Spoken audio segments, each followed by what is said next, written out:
आप देख रहे हैं वार्ता 24। उमेश पाल हत्याकांड में 1.5 महीने से फरार चल रहा माफिया अतीक अहमद का बेटा असद 13 अप्रैल को झांसी में यूपी एसटीएफ के साथ मुठभेड़ में मारा गया।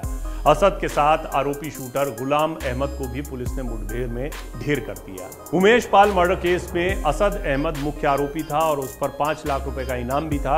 झांसी के पास हुए एनकाउंटर में असद के पास से अत्याधुनिक विदेशी हथियार भी बरामद किए गए हैं। मीडिया रिपोर्ट्स के मुताबिक दोनों ने दिल्ली में भी कई दिनों तक पनाह ली थी। उमेश पाल हत्याकांड के आरोपी असद अहमद और शूटर गुलाम को दिल्ली में एनकाउंटर होने का डर सता रहा था। यही वजह है कि असद अहमद हमेशा 3 से 4 हथियारों के साथ रहता था। खबरों के मुताबिक असद सोते समय भी हथियार अपने पास रखता था। दिल्ली पुलिस के स्पेशल सेल के सूत्रों की माने तो असद अहमद गुलाम के साथ हथियार समेत फरार हुआ था।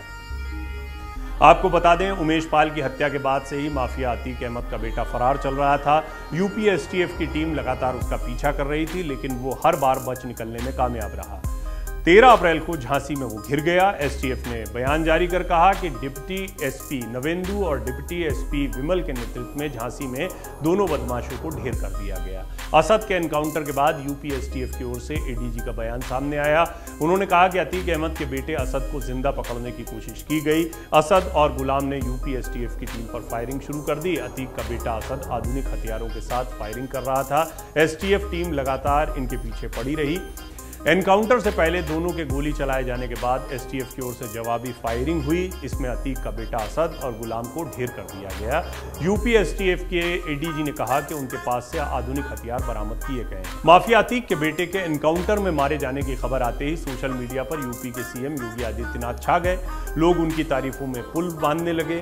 सोशल मीडिया में यूपी के सीएम योगी के विधानसभा में उनके मिट्टी में मिला दूंगा वाले बयान को लेकर सोशल मीडिया में ट्वीट होने लगे।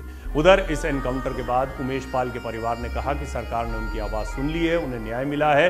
उत्तर प्रदेश के डिप्टी सीएम केशव प्रसाद मौर्य ने कहा कि हत्यारे को सजा दी गई है। आपको बता दें, समाजवादी पार्टी के वरिष्ठ नेता राम गोपाल यादव ने पहले ही कह दिया था कि उन्हें आशंका है कि बहुत जल्दी ही अतीक अहमद के 2 नाबालिग बेटों में से किसी एक को पुलिस मुठभेड़ में मार दिया जाएगा। उन्होंने दावा करते हुए कहा था कि जब असली अपराधी पहुंच से बाहर हैं तो ऊपर से एनकाउंटर का दबाव बनाया जा रहा है। उन्होंने कहा था कि फर्जी मुठभेड़ के मामलों में नेता को कुछ नहीं होता है, लेकिन कार्रवाई का सामना पुलिस कर्मियों को करना पड़ता है।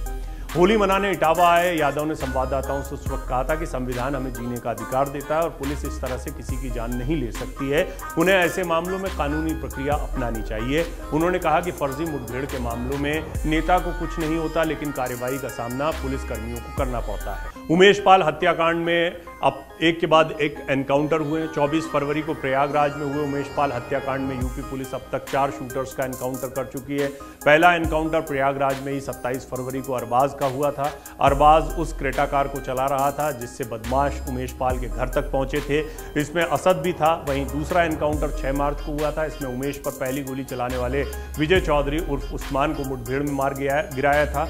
इसके अलावा असद और गुलाम को 13 अप्रैल को एनकाउंटर में ढेर कर दिया गया। यानी अब तक इस मामले में 4 एनकाउंटर हो चुके हैं। अतीक के परिवार की मदद करने वाले 3 आरोपियों और करीबियों के घर पर बुलडोजर भी चल चुका है। एक के बाद एक उमेश पाल हत्याकांड में बड़ी कार्रवाई हो रही है। पहला एनकाउंटर हुआ था, तभी उसको कहा गया था कि पहला एनकाउंटर हुआ, यानी उस समय पर भी ये बात बहुत स्पष्ट थी कि इसके बाद और एनकाउंटर होंगे। इसी तरह की खबरें और जानकारी के लिए देखते रहिए वार्ता 24 और सब्सक्राइब कीजिए।